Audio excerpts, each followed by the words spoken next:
ఇంగ్లాండ్తో 5 మ్యాచ్ల టెస్ట్ సిరీస్ను టీమిండియా ఓటమితో ఆరంభించింది. హైదరాబాద్ ఉప్పల్ వేదికగా ఇంగ్లాండ్తో జరిగిన తొలి టెస్ట్లో 28 పరుగుల తేడాతో భారత్ ఓటమి పాలైంది. ఇంగ్లాండ్ అరంగేట్రం స్పిన్నర్ హార్ట్లీ 7 వికెట్లు తీశాడు. 5 టెస్టుల సిరీస్లో ఇంగ్లాండ్ 1-0 ఆధిక్యంలో నిలిచింది.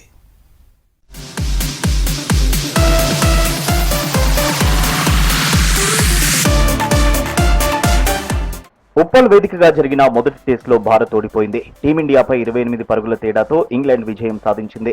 రెండో ఇన్నింగ్స్ లో భారత్ టాప్ ఆర్డర్ కుప్పకూలింది. కెప్టెన్ రోహిత్ శర్మ 39 పరుగులతో టాప్ స్కోరర్ గా నిలిచాడు. కేఎల్ రాహుల్ 22 పరుగులు, అక్షర్ పటేల్ 17 పరుగులు, శ్రేయస్ అయ్యర్ 13, యశస్వి జైస్వాల్ 15 పరుగులు చేసి ఎక్కువసేపు క్రీజ్ లో నిలవలేదు. రవీంద్ర జడేజా రన్అట్ అయ్యాడు. శుభ్మన్ గిల్ డకౌట్ గా పెవిలియన్ చేరాడు. 28 పరుగులు చేసిన అశ్విన్, శ్రీకర్ భరత్ 8వ వికెట్ కు 57 పరుగులు జోడించారు.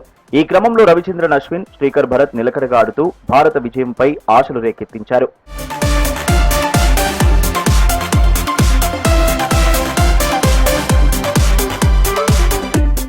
8వ వికెట్ కు 54 పరుగుల భాగస్వామ్యం నెలకొల్పారు భరత్, అశ్విన్. అయితే టామ్ హార్ట్లీ భరత్ ను అవుట్ చేయడంతో మళ్లీ మ్యాచ్ ఇంగ్లాండ్ వైపు మలుపు తిరిగింది. వెంటనే అశ్విన్ కూడా భారీ షాట్ కు ప్రయత్నించి మైదానం వీడాడు. ఫలితం తేలే అవకాశం ఉండడంతో మ్యాచ్ ను మరో అరగంట పొడిగించారు అంపైర్లు. బుమ్రా, సిరాజ్ కాసేపు క్రీజ్ లో ఉన్నప్పటికీ విజయ తీరాలకు చేర్చలేకపోయారు.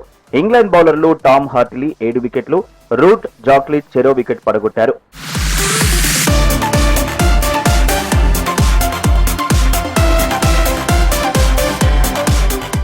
6 వికెట్లు కోల్పోయి 316 పరుగుల ఓవర్ నైట్ స్కోర్ తో 4వ రోజు ఆట ప్రారంభించిన ఇంగ్లాండ్ అదనంగా 104 పరుగులు జోడించింది. రెండో ఇన్నింగ్స్ లో 420 పరుగులకు ఆలౌట్ అయింది.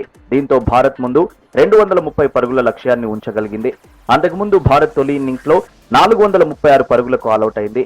రవీంద్ర జడేజా 87, రాహుల్ 86, జైస్వాల్ 80 పరుగులతో రాణించారు. ఇంగ్లాండ్ తమ తొలి ఇన్నింగ్స్ లో 246 పరుగులు చేసి ఆలౌట్ అయింది.